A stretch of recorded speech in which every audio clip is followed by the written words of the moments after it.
Halo Sobat Maya, kembali lagi ke series maraton saham IPO. Nah, di video kali ini kita akan membahas tentang saham IPO asli. Nah, jadi asli ini udah didirikan dari tahun 2008 ya Sobat Maya. Dan Asri Karya Lestari atau Asli ini bergerak di bidang jasa konstruksi. Kita bisa lihat track recordnya di sini di tahun 2009 udah mulai bergerak ya, beroperasi. Lalu di tahun 2014 udah menjadi main kontraktor di proyek-proyek infrastruktur. Lalu di tahun 2015 menambah bidang usahanya yaitu rental alat berat seperti kren dan juga ekskavator. Lalu di tahun 2017 mulai mengerjakan proyek-proyek APBN seperti infrastruktur dan juga gedung. Lalu di tahun 2018 mengembangkan bidang usahanya di jasa subspesialis seperti heavy equipment dan juga erection. Dan dari tahun 2022 hingga sekarang udah bergerak sebagai general kontraktor untuk bidang usahanya. Nah, ini adalah contoh alat-alat yang dimiliki oleh Asli ya. Ada crawler crane, lifter crane, nih ekskavator. Lalu ini adalah klien-klien dari Asli. Klien-kliennya ya kebanyakan kalau misalnya kita lihat di sini BUMN karya ya Sobat Maya ya. Namun di tahun 2023 ini ada juga yang kayak swasta ya, kayak pembangunan Delta Mas nih Sobat Maya yang memberikan kontribusi terhadap pendapatannya itu lumayan besar. Nah, untuk proyek-proyek yang udah dikerjakan oleh Asli, contohnya ini ada flyover Pasir Gombong di Jawa Barat nih Sobat Maya. Lalu kalau misalnya kamu sering ke Bandung pastinya tahu ya Jalan Layang MBZ ini. Nah, itu juga yang ngerjainnya Asli. Nah, lalu kita beralih ke para pemegang sahamnya. Untuk para pemegang saham dari Asli, ini ada tiga ya Sobat Maya. Ada Bapak Sujat Miko, lalu ada PT Berjaya Kapital Investama, dan juga Bapak Subandi. Dengan kepemilikan terbesar dimiliki oleh Bapak Sujat Miko ya, sebesar 86,9%. Nah, di IPO-nya Asli ini juga akan ada lock-up period ya Sobat Maya, selama 8 bulan dari semenjak Asli ini listing di bursanya kita. Lalu kita beralih ke laporan kinerjanya dari Asli. Kalau misalnya kita lihat dari sisi laporan kinerja, di tahun 2020, kinerjanya Asli ini masih oke ya Sobat Maya. Malah agak menurunnya di tahun 2021. Lalu di tahun 2022 udah terjadi peningkatan pendapatan dan di tahun 2023 seharusnya kalau misalnya kita lihat di periode yang sama per 30 Juni, nah di tahun 2023 ini pendapatannya itu akan lebih naik lagi dibandingkan dengan tahun 2022. Sementara kalau misalnya kita lihat dari sisi laba bersihnya, dari tahun 2020 ke tahun 2021 terjadi sedikit penurunan ya, tapi di tahun 2022 sudah terjadi peningkatan kembali. Dan kalau misalnya kita lihat secara historikal, di tahun 2023 harusnya laba bersihnya itu lebih tinggi dibandingkan dengan tahun 2022. Jadi kalau misalnya kita lihat dari sisi kinerja, untuk Asli ini lumayan oke ya Sobat Maya. Per 30 Juni 2023 NPM-nya itu di atas 10%. Oke, kita lanjut melihat struktur IPO-nya. Jadi dalam IPO ini sebanyak-banyaknya 1,25 miliar lembar saham atau mewakili sebanyak 20% dari modal ditempatkan dan disetor penuh yang akan ditawarkan kepada masyarakat. Untuk harga penawarannya sendiri berkisar antara 100 hingga 130. Sehingga dana yang akan diraup dari IPO ini adalah sebanyak-banyaknya sebesar 162,5 miliar. Lalu nantinya dana IPO tersebut akan digunakan untuk tujuan-tujuan sebagai berikut. Yang pertama, sekitar 50,79% akan digunakan sebagai setoran modal ya kepada anak perusahaannya, yaitu PT Bumi Prima Konstruksi dan juga PT Manyar Perkasa Mandiri. Dengan rinciannya, nah sekitar 56,25% ini akan digunakan untuk, nah Sobat Maya bisa lihat di sini ya, ini belanja modal nih Sobat Maya. Jadi oke ya. Lalu yang kedua, sekitar 43,75% ini akan digunakan untuk pembangunan batching plant dan juga pembelian mesin. Ya, bisa kita kategorikan sebagai belanja modal juga ya, jadi bagus. Lalu sisa dananya itu akan digunakan untuk modal kerja, seperti pembayaran material, perlengkapan proyek, gaji dan tunjangan karyawan, serta biaya operasional.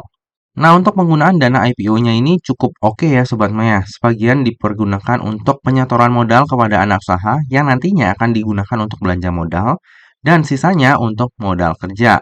Namun perlu kita highlight di sini Sobat Maya bahwa anak usaha dari Asli ini itu baru didirikan di tahun 2019. Sementara aslinya sendiri itu di tahun 2008. Lalu untuk penyertaan modal kepada anak usahanya ini itu baru mulai di tahun 2022 ya. Dan kontribusi dari anak usahanya ini kepada Asli itu masih kecil banget. Jadi ini adalah sebuah poin yang dimana hasilnya itu bisa Sobat Maya lihat tergantung view dari Sobat Maya ya. Jadi kalau misalnya Sobat Maya melihat ini view-nya malah, oh bagus nih penyetoran modal lagi ke anak usaha supaya nanti kontribusinya itu lebih bagus lagi, bisa. Tapi kalau misalnya Sobat Maya melihat view-nya itu, loh kok malah dikasih ke anak usahanya yang belum memberikan kontribusi yang signifikan kepada asli, itu bisa juga. Jadi tergantung view-nya dari Sobat Maya juga. Hopefully sih emang bisa meningkatkan kinerjanya asli ya di masa mendatang. Bukan hanya di store modal, terus ternyata nggak menghasilkan apa-apa. Oke, kita lanjut ke underwriter-nya. Jadi akan menjadi underwriter ataupun UE di IPO-nya asli adalah NH Korindo Sekuritas atau dengan kode broker XA. Nah, Sobat Maya bisa lihat ya, di tahun 2023 ini, XA ini udah mengawal banyak saham IPO. Dan kalau kita lihat IPO terakhir yang dikawal oleh XA, itu adalah PTPS. Nah, PTPS ini Sobat Maya, walaupun awal market pas buka IPO-nya ya, itu sempat naik ke zona hijau, tapi akhirnya ditutup di ARB Sobat Maya. Dan bisa bayangkan PTPS ini ARB-nya udah 35%. Jadi hari pertama langsung ARB 35%. Jadi bagi Sobat Maya yang waktu itu beli saham PTPS tapi nggak merealisasikan keuntungannya, itu malah jadinya boncos ya. Dan kalau misalnya kita lihat track record-nya dari XA, itu emang rata-rata agak ekstrim ya. Ada yang ARB, ARB, ARB, ini juga ARB, ARB. Ada juga yang ARA berkali-kali ya, kayak ON 3 kali, laju 1 kali. Lalu ada juga yang nggak kemana-mana kayak PTMP dan juga CRSN. Jadi kalau misalnya XA ini sebagai underwriter ya agak-agak ekstrim ya. Bisa aja dia angkat tinggi banget, bisa juga dia bawa sampai ke ARB. Nah, jadi kalau misalnya XA ini jadi underwriter, pintar-pintar aja ya Sobat Maya untuk mengambil posisi. Kalau misalnya udah cuan atau dia nggak arah, ya udah relakan aja, buang dulu untuk realisasikan profitnya. Jangan sampai udah dari cuan malah jadi boncos. Oke, lalu kita lihat laporan keuangannya. Di sini saya cuma ambil laporan ekuitasnya. Kalau misalnya kita lihat secara ekuitas, ini naiknya signifikan ya Sobat Maya dari tahun 2021 ke tahun 2022. Tentu saja, seperti biasa, kenaikan ini karena adanya penyetoran modal baru. Bisa kita lihat ya, penyetoran modalnya nih gede banget, dari 5M menjadi 250 miliar. Nah, penyetoran modal ini digunakannya macam-macam ya Sobat Maya. Ada yang pengubahan aset, ada juga yang penyetoran modal kepada anak usaha.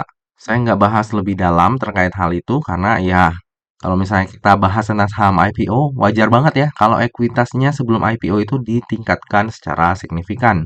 Udah dari dulu sih kayak gitu ya, semenjak saya review saham IPO tuh kayaknya emang wajar banget kalau ekuitasnya dinaikkan secara signifikan sebelum IPO. Biar valuasinya itu enggak mahal-mahal banget ya. Lalu bagi Sobat Maya yang concern terhadap daftar efek syariah, jika kita lihat dari sisi rasio utang dan juga sektor usahanya, maka asli ini akan masuk ke dalam daftar efek syariah. Lalu ini adalah valuasi dari asli. Saya bikin di rentang harga IPO-nya yaitu di 100 dan di harga tertingginya yaitu di 130. Nah, jika harga IPO-nya asli itu di harga terendahnya yaitu di harga 100, maka PER-nya itu kan berada di 29,06 kali dan PBV-nya di 1,33 kali dengan market cap sebesar 625 miliar. Namun jika nantinya asli itu listing di harga tertingginya yaitu di harga 130, maka PER-nya itu akan berada di 37,78 kali dan PBV-nya di 1,6 kali dengan market cap sebesar 812,5 miliar.